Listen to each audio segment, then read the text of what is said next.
Okay guys, Safa, this is for you. So the driver, you see this little ledge right here? That has to bottom out on top of the cone.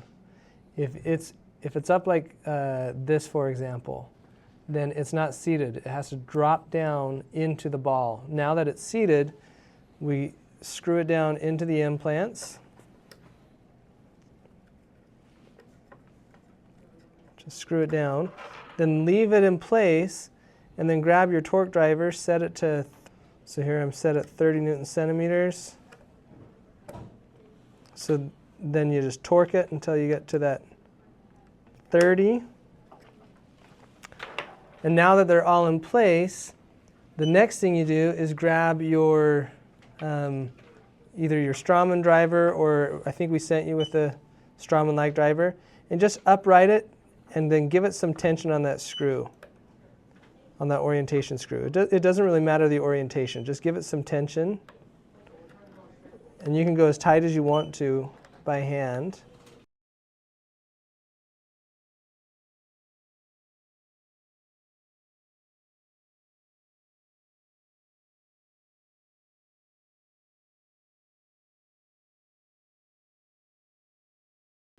I hate that bioceramic stuff. All right, so then we also sent you some of these orientation posts. Okay, so now this just gets screwed in. Proper engagement there. There we go.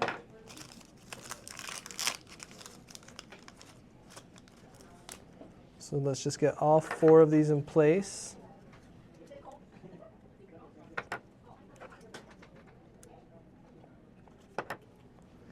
These posts are set at 15 millimeters height, so it's a lot closer to the restorative space that you're going to be dealing with. So you can close the patient down and get an idea of where that screw channel would be in the prosthesis, but it's also giving me leverage, right? And so I have some tension on that screw. It makes it easier for me to just give some fine-tuning positioning of those abutments wherever I want. Okay, so let's say I want it like that. And then great, get your orientation exactly how you want it. Let's say we want to upright this just a little bit more, upright this just a little bit more. Awesome. We're now at the point where I can remove those orientation posts and proceed with my smart denture conversion pickup, right? So then you just use the tie bases and the separable fasteners for the Omnibut and do your pickup. But when you do your pickup, you're going to be prying that off of the abutment, and you run the risk of distorting or moving that abutment. That's why I don't want you to torque it down to 25 Newton centimeters yet. So let's say you do your pickup, now you go to the laboratory and you have the prosthesis ready to go. Don't be too critical of this prosthesis. It was just for something we were doing for the FDA. But anyway, so now I come back and look, it did in fact distort when I removed the prosthesis. So I'm going to just push down, and now the abutments auto-align. Okay, so now we've got our prosthetic screw. This is just a Straumann driver. You can use the Implant Buddy driver. Anything Straumann T6 Torx works. We sent you a T6 Torx, but it's not a screw retaining driver, so you have to be careful with that. But the next step is to deliver the prosthesis, right? So we're just going to come to the anterior, just screw it down. Just a second.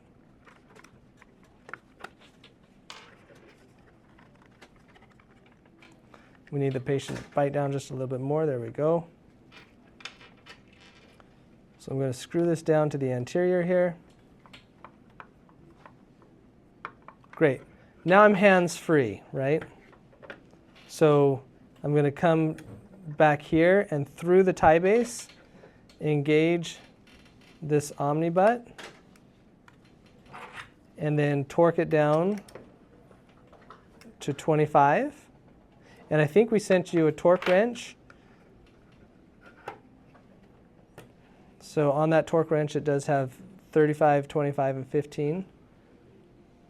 But anyway, so now that that orientation screw is torqued down, now we screw that prosthetic screw down. by hand and then torque it to 15 Newton centimeters.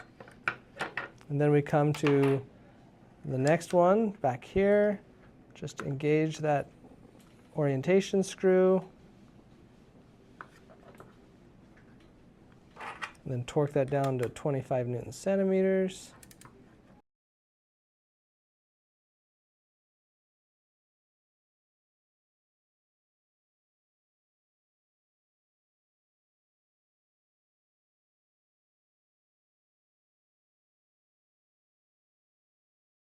And then torque that screw to 15.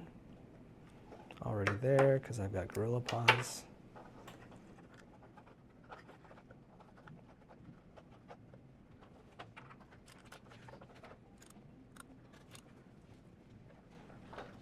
.25 Newton centimeters there. And then you put your prosthetic screw in to 15 Newton centimeters.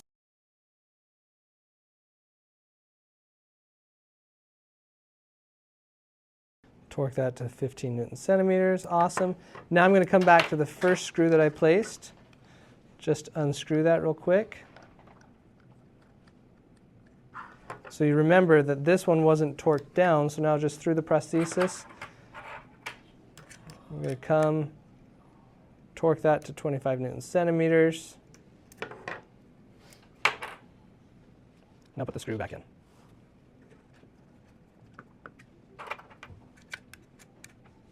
There we are to 15. Awesome. So now, when it comes to removing the prosthesis, here we are 3 months later. The protocol is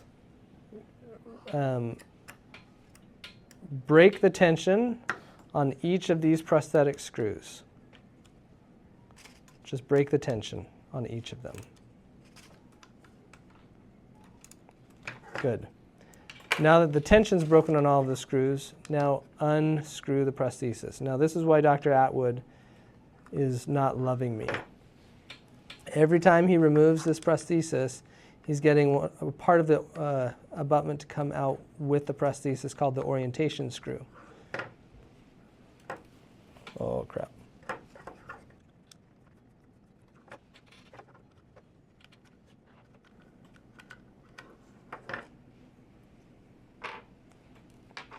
All right, so now all of those are still rigidly in the position that they were torqued to. Okay. You see the prosthesis goes right back into place. No problem. And this is the part, the top part of this cone here. This is called the orientation screw. So if you're not careful, then what can happen is you can unscrew that orientation screw and it can come out in the prosthesis looking like something like that. The problem is you've got a prosthetic screw in there holding it in place, so that's what Dr. Atwood's been struggling with. I find that if that happens, and I haven't had that happen ever since I've developed this protocol, but if that happens, just jamming like a periosteal elevator, the tip, the sharp end, in between the tie base and the orientation screw, jamming it in there, and then unscrewing the prosthetic screw solves that pretty quickly. And then you just replace it with another orientation screw. All right, so that's how to use these parts. Any questions? Give me a call. Good luck.